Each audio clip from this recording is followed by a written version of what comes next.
आप लोगों ने डोर टू डोर कैंपेन की शुरुआत की है, जो 11 तारीख को बड़ी रैली बुलाई गई है अध्यादेश के खिलाफ, उसे लेकर आपने पर्चे भी बांटे। लोगों का क्या रुझान है? देखिए, लोगों को बहुत ज़्यादा कानूनी पेचीदगियाँ नहीं समझ में आती, बट मोटे तौर पे उन्हें ये बात समझ में आती है कि जो कानूनी लड़ाई दिल्ली की सरकार लड़ रही थी पिछले 8 सालों से, कि दिल्ली के अंदर अफसरों के ऊपर कंट्रोल किसका रहेगा, वो लड़ाई सुप्रीम कोर्ट की संवैधानिक पीठ में अरविंद केजरीवाल और दिल्ली की चुनी हुई सरकार जीते। ये लोगों को बात समझ में आई, और ये भी समझ में आया कि ये कैसे संभव हो सकता है कि काम तो अरविंद केजरीवाल जी को कराना है, मगर कंट्रोल उसके ऊपर एलजी का रहेगा, अफसरों के ऊपर कंट्रोल एलजी साहब करेगा, तो कैसे काम होगा? अफसर तो वही करेंगे जो एलजी साहब कहेंगे, तो दिल्ली के अंदर काम कैसे हो पाएंगे? ये सवाल जो है ये जनता को अब समझ में आ रहा है। और जिस तरीके से इस अध्यादेश में कहा गया कि दिल्ली जल बोर्ड हो, डीटीसी हो, डीआरसी हो, सब चीज़ों पे धीरे धीरे केंद्र सरकार कब्जा कर लेगी, तो फिर दिल्ली जल बोर्ड जो 20,000 लीटर मुफ्त पानी देता है वो कैसे मिलेगा? 200 यूनिट मुफ्त बिजली फिर जो है वो कैसे मिलेगी? महिलाओं को मुफ्त बस योजना जो है वो कैसे मिलेगी? तो ये सवाल अब जनता को चुभ रहे हैं। अगर नौकरी देने की ताकत ही अरविंद केजरीवाल के पास नहीं रहेगी तो युवाओं को हमारे देश में नौकरी, हमारी दिल्ली में नौकरी कैसे मिलेगी? ये चुभते हुए सवाल हैं जो केंद्र सरकार से लोग कर रहे हैं। और मुझे लगता है कि जो रैली है वो एक बेसिकली एक मैसेज है केंद्र सरकार को कि जो उन्होंने दिल्ली के साथ किया वो ठीक नहीं किया, और लोग इससे बहुत आहत हैं। जो ट्रेन एक्सीडेंट हुआ था उस मामले में 3 एफआईआर दर्ज कराई गई है, वहाँ के जो जीआरपी की तरफ से, गवर्नमेंट रेलवे पुलिस की तरफ से, अलग अलग धाराओं में। और अभी तक जो 1100 लोग घायल हुए थे उनमें से 900 को डिस्चार्ज कर दिया गया, 200 लोग अभी भी हैं। हालांकि 101 बॉडीज़ की अभी तक पहचान नहीं हो पाई है। इसके मतलब देखिए, ये एफआईआर दर्ज करना, ये सीबीआई की जांच लेके आना, ये सब बेईमानी है।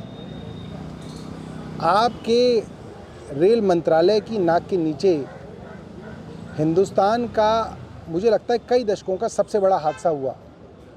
350 लोग बेकसूर मारे गए, 1100 लोग अस्पताल में जख्मी हैं, और आप जांच खेल रहे हैं। ये सिर्फ लीपापोती है ताकि कुछ हफ्तों में लोग भूल जाएंगे। कौन याद करता है कि किस जांच के अंदर किसको जो है आपने दोषी किया? सबसे बड़ी जिम्मेदारी केंद्र सरकार की थी, रेलवे मंत्री की थी। रेलवे मंत्री जिस तरीके से अपनी जिम्मेदारी से किनारा करके निकले हैं, इससे ये बात साफ हो गई कि जब भारतीय जनता पार्टी दूसरे राज्यों में या कांग्रेस के समय में इस्तीफ़ा मांगती थी, वो सब डबल स्टैंडर्ड्स थे। आज वो इस्तीफ़ा देने के लिए क्यों पीछे हट रहे हैं? उनको देना चाहिए। ममता बनर्जी ने इस पर सवाल उठाया। उन्होंने कहा कि सच्चाई सामने आनी चाहिए, और उसके बाद वहाँ के जो बीजेपी के पश्चिम बंगाल के प्रदेश अध्यक्ष हैं शुभेंदु अधिकारी, उनका एक बयान है कि ऐसा लगता है कि इस हमले के पीछे टीएमसी ही है, जिस तरह से ममता बनर्जी सवाल उठा रही हैं। देखिए, शुभेंदु अधिकारी पहले कांग्रेस में थे, ईडी सीबीआई के मुकदमे दर्ज हुए, फिर वो बीजेपी में आ गए, कल किसी और की सरकार आ जाएगी।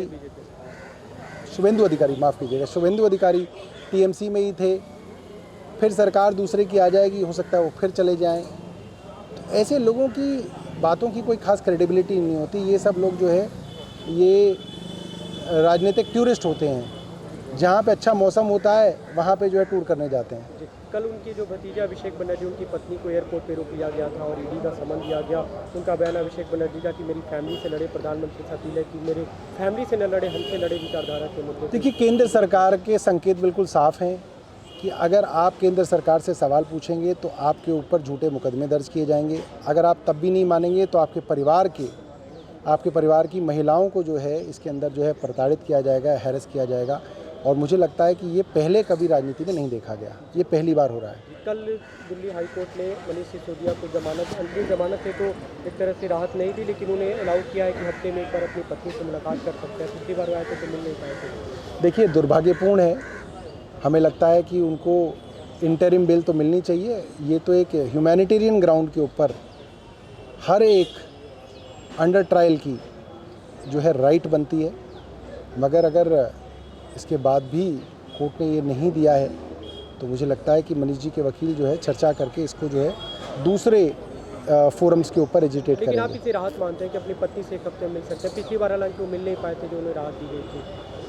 क्योंकि पत्नी की बीमारी के ग्राउंड पे ही देखिए, थोड़ा सा उनकी पत्नी के लिए थोड़ा सा ढाढ़स है कि हफ्ते में एक बार वो उनसे फेस टू फेस मिल लेंगे, मगर ये है कि आप 7-8 घंटे के अंदर किसकी क्या देखभाल कर सकते हैं, इसको जो है कोर्ट को समझना चाहिए था। एक अंतिम सवाल, मुख्यमंत्री अरविंद केजरीवाल कल अखिलेश यादव से मिलने वाले अध्यादेश के मुद्दे पर जो लगातार मीटिंग्स हो रही हैं, ऐसे में क्या आपको उम्मीद है कि जिस तरह से विपक्षी दल लगातार साथ आ रहे हैं, वहाँ पे राज्यसभा में इस बिल को रोका जा सकता है? देखिए, अगर सब विपक्षी दल इसके खिलाफ खड़े हो जाएंगे तो केंद्र सरकार के पास राज्यसभा में नंबर्स नहीं है। अगर विपक्षी दलों के अंदर कुछ लोग केंद्र सरकार के साथ मिल जाएंगे तो मुझे लग रहा है फिर उनको विपक्षी दल कहना भी बंद कर देना चाहिए, क्योंकि फिर तो वो केंद्र के साथ हैं। कैसे दलों के लिए आप ये बात कर रहे हैं? जो भी दल हैं भाई, जो भी दल हैं जो अपने आप को विपक्षी दल का तमगा लेके घूम रहे हैं, अगर वो केंद्र के ही साथ खड़े होंगे तो विपक्षी दल कैसे हैं? वो तो पक्ष हैं। कांग्रेस पार्टी जो अब तक साथ नहीं आ पाई है, क्या उसके लिए भी होगा? कांग्रेस को तय करना है वो पक्ष में है विपक्ष में है।